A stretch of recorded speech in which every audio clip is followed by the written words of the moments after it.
Hey, it's Mopar Keith. So summer is on its way and we're all getting our cars out ready to go.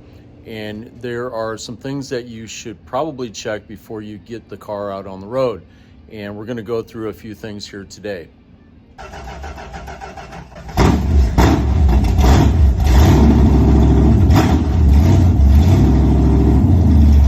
So obviously you don't need to do things like pull your cylinder heads off and check your pistons. And you don't need to check your gaskets or your timing chain or your rocker arms, but you do need to check this. This is your engine oil dipstick.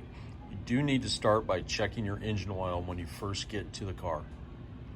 So sometimes your engine might look like this, where it's got a little bit of an antifreeze leak, maybe some gaskets are starting to leak. You better start by checking the engine oil and the coolant levels. So maybe you have a fully restored car and it looks something like this one here. Same thing, you better start by checking the engine oil. All right, nice and full there. And the next thing you need to check is your antifreeze. All right, nice and full there. What I always like to do is check under the car. Is there a puddle of oil? And check around the wheels. Maybe you've got brake fluid leaking, engine, transmission, antifreeze, power steering fluid. You check all the wheels, make sure nothing's leaking. You can come to the back of the car, make sure you don't have a pile of gas, and also be checking the wheels, make sure there's no brake fluid leaking back here. And some of you probably leave your battery disconnected over the winter. Just make sure your connections are good and tight.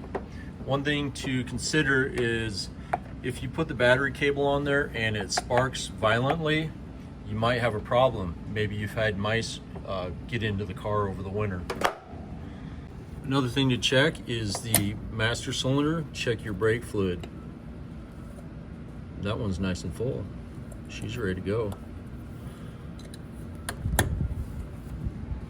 And with a quick walk around, you're gonna know if you have a flat tire.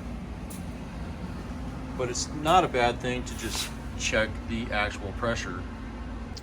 So you don't have to have a digital gauge. This is just one that we have here in the shop. And 35 is really good. If you have a little bit too much or not enough, just get it right around 35. That's pretty good. And maybe you don't have a restored car. Maybe you have an older machine. Always make sure that you don't have like a pile of antifreeze on top of the intake manifold. No gas leaks coming out the side of the carburetor. This choke housing right here is actually disconnected, so never mind that guy.